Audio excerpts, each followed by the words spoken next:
Megan, here's what I'm going to show you. So here's my test, assessment 3. On this question, yes, it's in a question group. It came from the question bank. But when I go to edit the question, I click on the picture and I look at it. You can see it was pulled in by the URL code from homebase.schoolnet.com. Okay. Now, if I go into the test where I pulled it, even though I pulled the test and the questions and everything, let me get in the right class. When I go and look at that question, it's not pulling the exact same thing that I sent over. So let me get that pulled up so you can see it.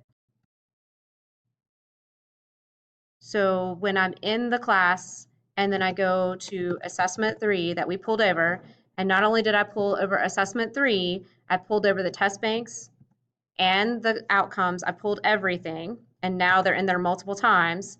So when I look at the same question, it's not showing up.